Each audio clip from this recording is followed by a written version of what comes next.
Ezequiel, capítulo 1.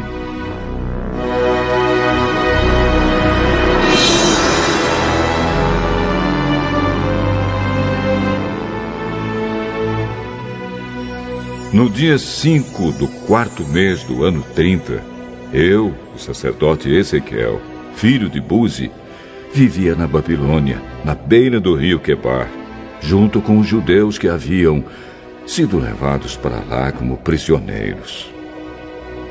O céu se abriu e eu tive uma visão de Deus.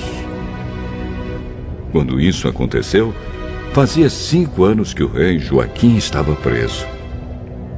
Ali na Babilônia, na beira do rio Quebar, eu ouvi o Senhor falar comigo e senti o seu poder. Olhei e vi uma tempestade que vinha do norte. Raios saíam de uma nuvem enorme. Em volta da nuvem, o céu estava em fogo. E no meio do fogo havia uma coisa que brilhava como bronze. No meio da tempestade, vi o que me pareciam 4 animais.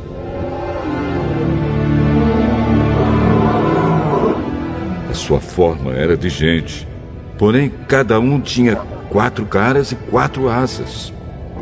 As pernas deles eram retas e tinham cascos que eram parecidos com cascos de touro e que brilhavam como bronze polido. Além das 4 caras e das 4 asas, cada um tinha 4 mãos de gente, uma debaixo de cada asa.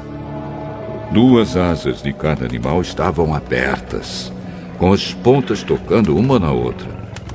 Assim os animais formavam um quadrado e andavam em grupo, sem virar o corpo.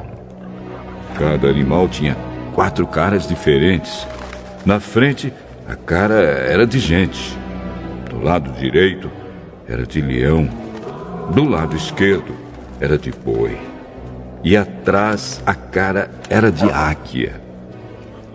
2 asas de cada animal se abriam para cima e tocavam as pontas das asas dos animais que estavam ao seu lado. E com as outras 2 asas, eles cobriam o corpo. Cada animal podia olhar para as 4 direções, e por isso o grupo ia aonde queria, sem precisar virar. Entre os animais havia uma coisa que parecia uma tocha acesa e que estava sempre em movimento. O fogo aumentava e do fogo saíam relâmpagos. E os animais corriam para cá e para lá como relâmpagos. Quando eu estava olhando para os 4 animais, vi 4 rodas no chão, uma ao lado de cada um deles. As 4 rodas eram iguais e brilhavam como pedras preciosas. Dentro de cada roda havia outra roda, atravessada. E assim, sem virar, as rodas podiam rodar em qualquer direção. Os aros das rodas eram cobertos de óleos. Quando os animais andavam, as rodas rodavam ao lado deles. Quando os animais subiam da terra, as rodas também subiam. Os animais iam aonde queriam, e as rodas faziam o que os animais faziam, porque os animais as controlavam. Assim, toda vez que os animais andavam, ou paravam, ou subiam do chão, as rodas faziam o mesmo. Acima das cabeças dos animais havia uma coisa que parecia uma cobertura curva, feita de cristal brilhante. Debaixo da cobertura, cada animal abria 2 asas na direção das asas do outro que estava ao seu lado e cobria o corpo com as outras 2 asas.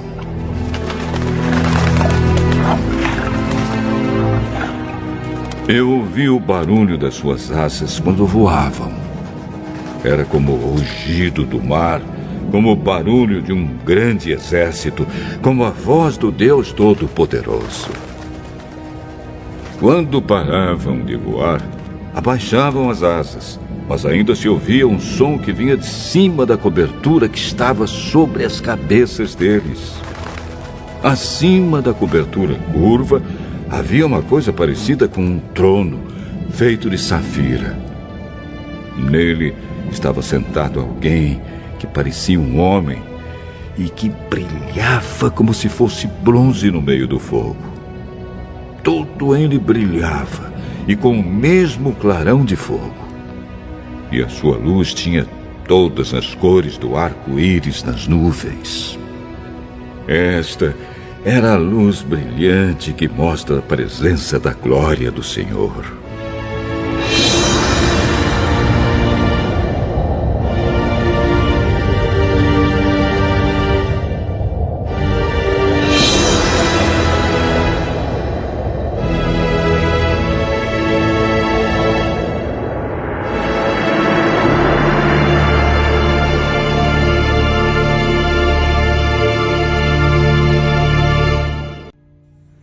Mathematicians call this pattern the torus.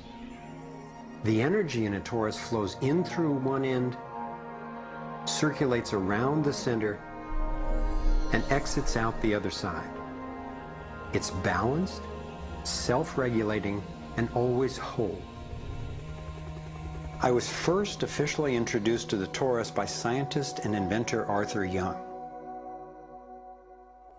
Futurist Dwayne Elgin explains how the torus is the primary pattern that nature uses for life at every scale. Evolution means to unfold, to roll out. So the question is, what is the universe rolling out? And what the universe is rolling out is self-organizing systems, and you can see this at every scale. A self-organizing system is a technical term for just a system getting a hold of itself, knowing itself, essentially.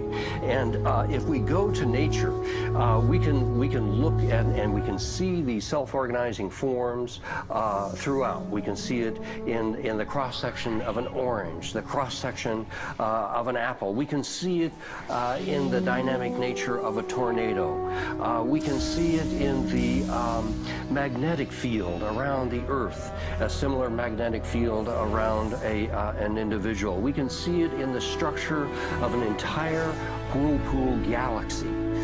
We can see it in the structure of a small atom. At every scale, throughout its entire history, the universe has one single project. It's growing toruses. The universe is a torus growing factory.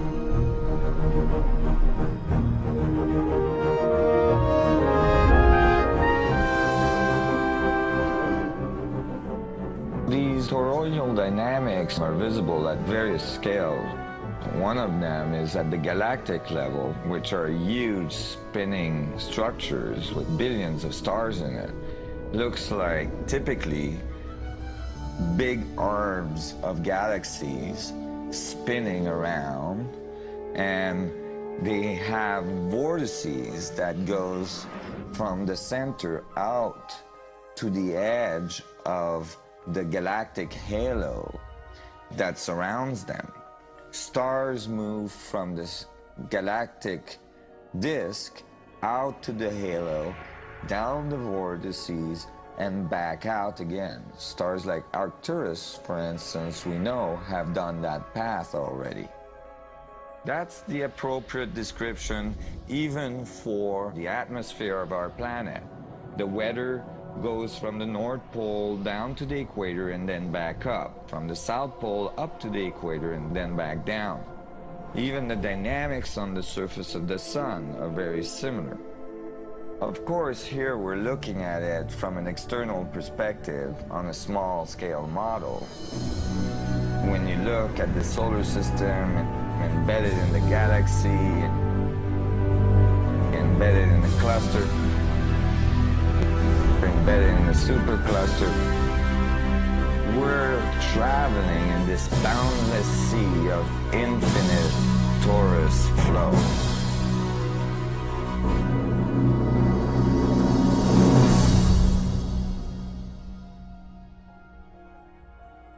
The torus is like the breath of the universe. It's the form that the flow of energy takes at every scale of existence. But there's also an underlying structure in how the flow fits together, sort of like a skeleton. It's called the vector equilibrium, a term coined by one of the 20th century's greatest thinkers, Buckminster Fuller. Inspired by Fuller's visionary work, I spent decades researching the dynamics of the vector equilibrium and the torus.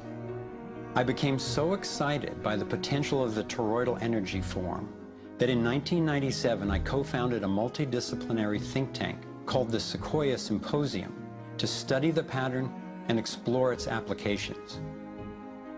Our collected research convinced me that the torus and the vector equilibrium are primary patterns, fundamental to the creation of the universe at all scales. At the Sequoia Symposium gatherings, I learned of inventors who claimed they were using the torus dynamic as the basis for devices that generated energy without combustion. This revolutionary development, accessing what's sometimes called zero point or radiant or free energy, is now being called most simply new energy technology. Given that so much of the suffering in our world is the result of lack of access to energy, I realized that free, unlimited, clean energy would be one of the greatest breakthroughs in history. It could not just improve, but actually transform the quality of life on this planet. So I began to wonder who else knew about this pattern or about this powerful potential energy source. Some of the scientists at this symposium showed me how the torus has been encoded by different cultures for millennia. Apparently, ancient cultures had embedded this code in the most enduring forms then possible, in stories, in icons, in alphabets, and buildings. Here we are at one of the world's oldest sacred sites, the Osirian Temple at Abydos, Egypt. Very little writing is found in the Osirian Temple. However, there is one very significant piece of information in that temple. It is a very faint but clear and precise drawing. It's not etched into the rock, it's not carved, it's burnt into the atomic structure of the rock in some extraordinary way. Nassim has decoded the Osirian symbol in 3 dimensions. Since our world is not two-dimensional, it makes sense that codes relaying information about our world also wouldn't be limited to flat designs. His 3-dimensional version of the Osirian symbol starts with the vector equilibrium, a perfectly balanced force field with 12 equal energy lines radiating out. They stabilize its center like the 12 spokes of a wheel. The primary pattern of balanced energy flow around this structure is the torus.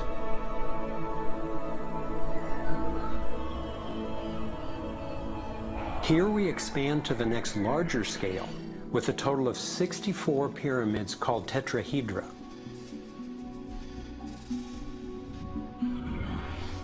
If we then put spheres in representing the toroidal energy field surrounding each of the pyramids, and then we drop away the pyramids,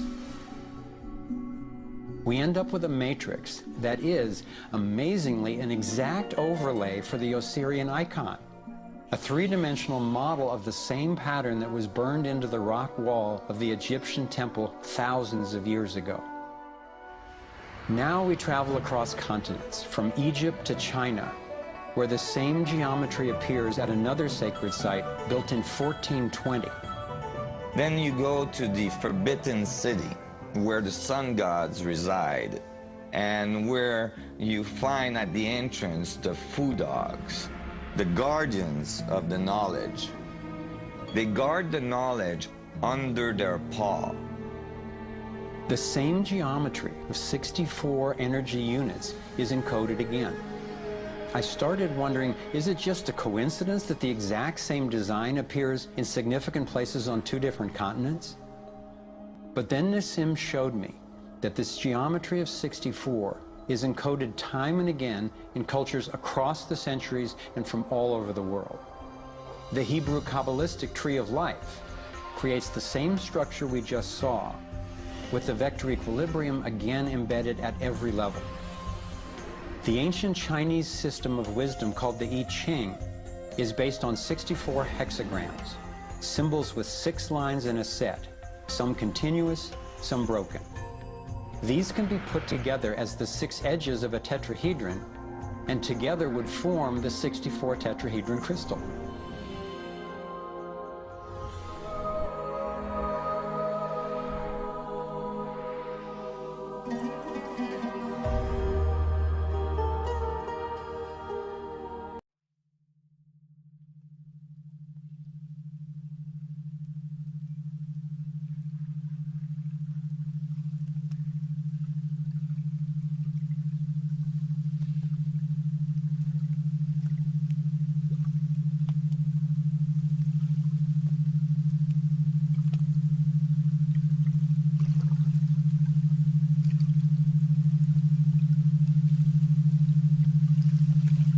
No princípio, criou Deus o céu e a terra.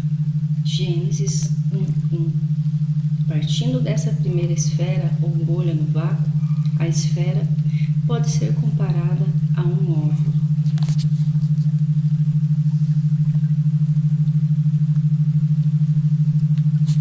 E a terra era vazia e sem forma, e havia trevas sobre a face do abismo, e o Espírito de Deus pairava sobre a face das águas. Gênesis 12, Gênesis 1:2. E disse Deus: haja luz, e houve luz. E viu Deus que a luz era boa, e fez separação entre a luz e as trevas. E Deus chamou a luz de dia, e as trevas chamou de noite.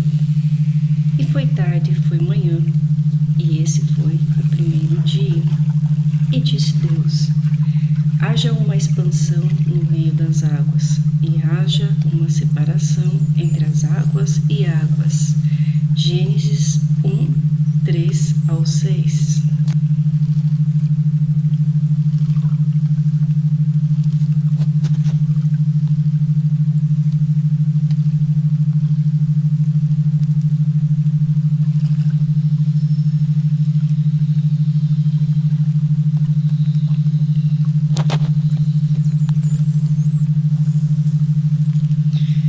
O Espírito projeta uma nova esfera, obedecendo sempre as mesmas regras. Esse processo lembra-nos da divisão da mitose, ou a reprodução assexuada. Temos aqui a associação como o primeiro dia, o dia da criação, símbolo sagrado que simboliza o Cristo. Se considerarmos uma esfera como sendo Deus, ou o céu, e uma segunda esfera como sendo a humanidade e a materialidade, esta interseção simboliza o Cristo, o portal que une Deus à Terra. Este é o símbolo que está intimamente associado à criação da luz. Sem ele, não seria possível, sem essa imagem, a geometria não seria possível. O triângulo equilátero. E assim, o próximo círculo é criado, um raio de distância do outro círculo, e temos a representação de um novo padrão de consciência, não só da Santíssima Trindade, como também de alcançar a Deus. Deus, o único que preconiza 1, 2 e 3 pessoas em um, que são o Pai, o Filho e o Espírito Santo.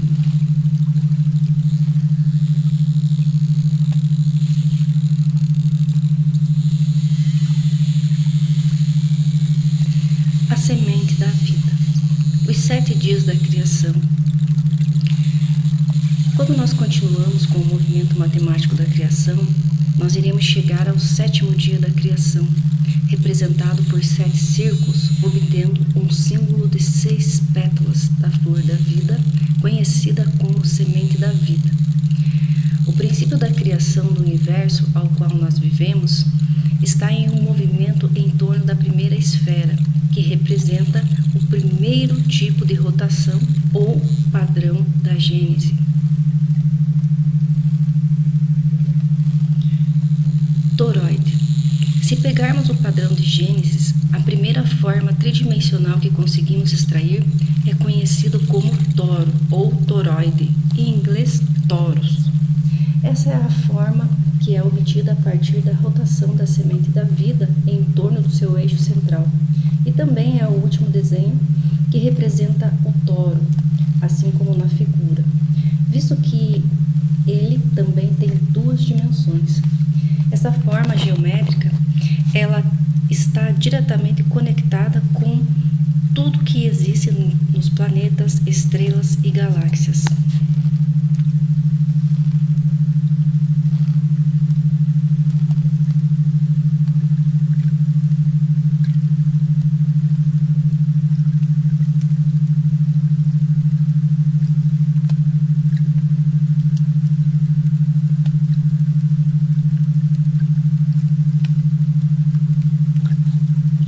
O nosso planeta é um dos 2 polos magnéticos em comunicação, como é mostrado no desenho, o que permite a precessão dos equinócios, ou seja, o ponto zero.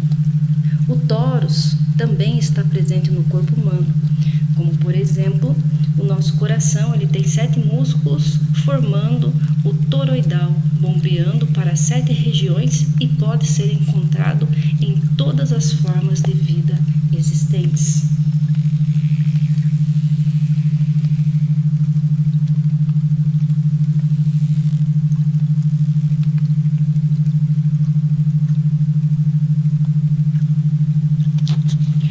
O ovo da vida. Se efetuarmos uma segunda rotação em torno da semente da vida, obedecendo as mesmas regras da primeira, vamos chegar a uma figura tridimensional conhecida como ovo da vida.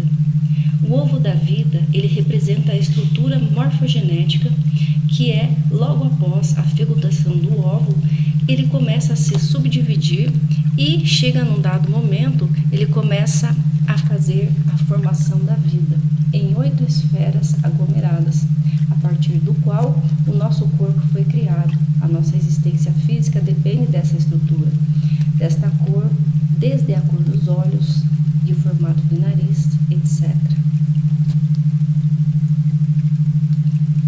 A árvore da vida. Em uma forma que também é revelada nesse segundo vórtex, que significa rotação, a árvore da vida contém 10 círculos que representam as sefirotes, ou esferas, que na Cabala cada uma representa os sistemas de chakras, que são aspectos sintetizados no Adão Kadmon, o homem celeste. Adão Kadmon, o homem celeste, representa o caminho para a iluminação espiritual e um mapa do universo e da psique, representando os planetas do sistema solar, incluindo o Sol, a Lua e Plutão. Até na Bíblia se fala da árvore da Bíblia, Gênesis 2:9 e Apocalipse 2:7.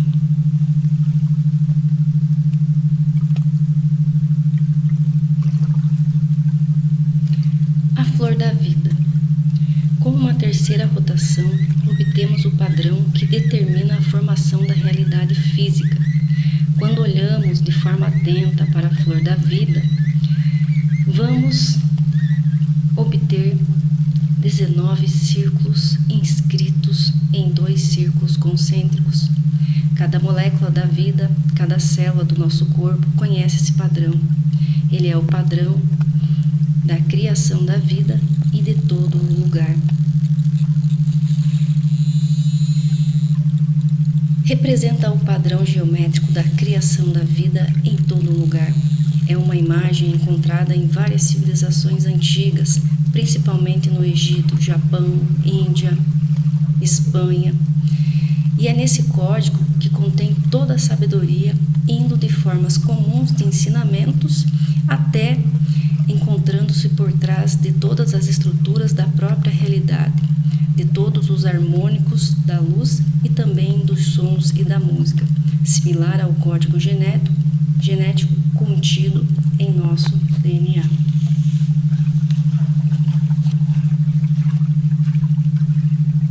O fruto da vida ou o cubo de Metratron. Se efetuarmos uma quarta rotação, torna-se fácil de perceber o padrão misterioso do fruto da vida. Esse padrão de 13 círculos é uma das formas mais sagradas de toda a existência. É um modelo do universo, contendo a base para o projeto de cada átomo, estrutura molecular, formando a vida que tudo existe. O Torus, o ovo da vida e o fruto da vida são os 3 padrões que permitem construir aquilo que conhecemos como realidade tridimensional.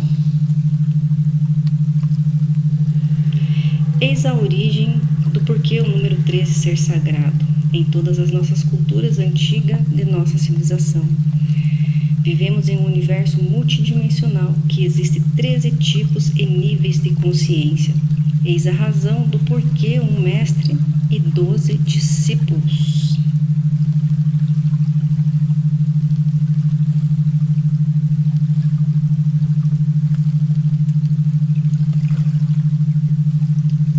Se combinarmos esses 13 círculos femininos com todas as linhas retas que representam o masculino da geometria sagrada, formaremos o cubo de Metratron, que demonstra da onde toda a vida emergiu, da mesma origem, do mesmo centro, da mesma energia, que representa 13 sistemas universais de informação que estão contidos no fruto da vida. Nas linhas do cubo de Metratron, podemos facilmente encontrar os conhecidos sólidos platônicos, tijolos básicos construtores da nossa realidade física da terceira dimensão. O tetraedro, esse é um modelo do fogo, sólido formado por 4 faces de 4 triângulos equiláteros. Em cada vértice ocorre 3 faces, e o prefixo tetra deriva da onda, do grego, que significa 4 faces. Esses sólidos representam o fogo de Plutão, o átomo do fogo.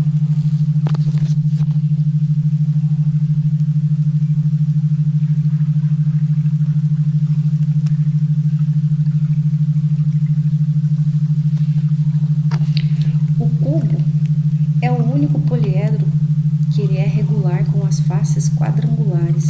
Ele possui 6 faces, podendo também se chamar de hexaedro.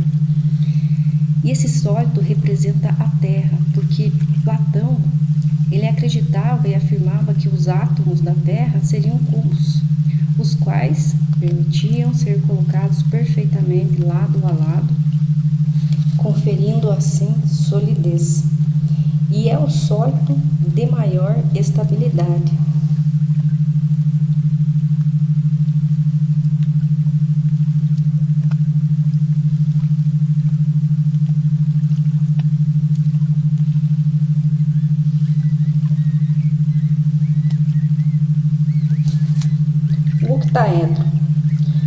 O octaedro é um modelo do ar.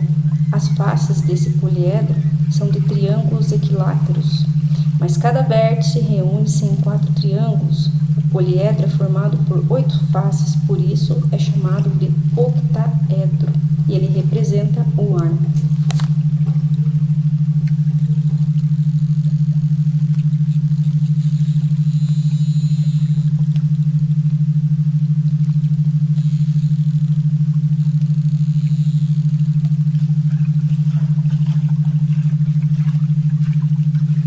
O icosaedro. O icosaedro representa a água. Esse poliedro ele possui 20 faces, por isso ele se chama icosaedro. E ele representa a água, pois é uma forma muito parecida com a formação molecular da água cristalizada, na forma de flocos de neve.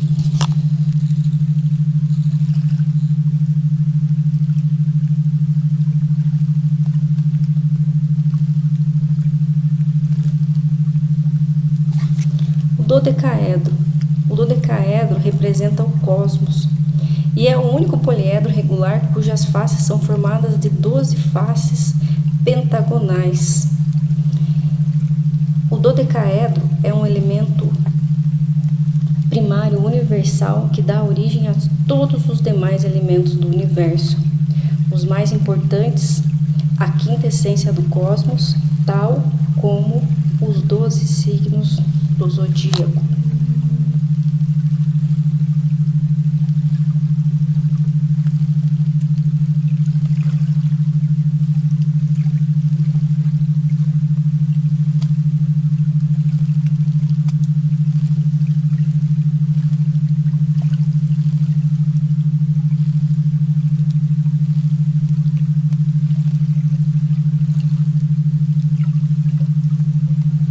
A estrela tetaédrica, ou a Merkabah, é o símbolo que representa o corpo de luz que nos permite voltar ao nosso estado de consciência original.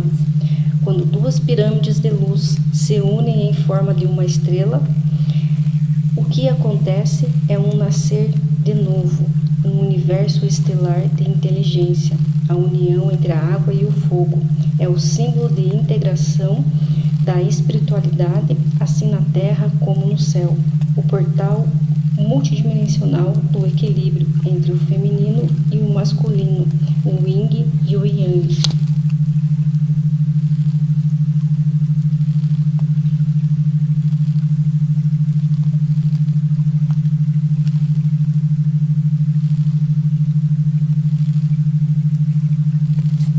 Pi, o número de ouro. O número de ouro, ele é chamado de proporção áurea, número áureo, razão áurea, divina proporção, que denota pela letra grega Φ, com o valor arredondado entre 3 casas decimais de 1,618. O número Pi, ele é considerado o número mais belo do mundo. Ele é o símbolo da harmonia. O número Φ manifesta na natureza, no corpo humano, no universo, no comportamento da refração da luz, nos átomos, no crescimento das plantas, nos aspirais, nos elefantes, nas ondas, nos furacões. Tudo ele está manifestado. Segundo Fibonacci, ele é obtido pela soma dos 2 números anteriores.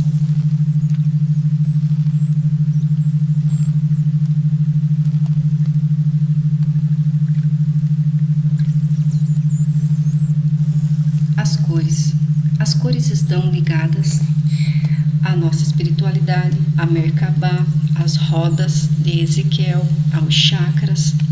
As cores, na verdade, são energias, como por exemplo, a verdadeira cor do sol é branca, que é a soma das 7 cores do arco-íris: vermelho, laranjado, azul, amarelo, anil e violeta. Porém, a atmosfera, ela filtra os raios solares que vão separando as cores. As cores de menor amplitude, como violeta, anil, são barrados e se espalham tingindo o céu de azul, deixando o sol amarelo, que é a soma das cores restantes, como verde, amarelo e o laranja.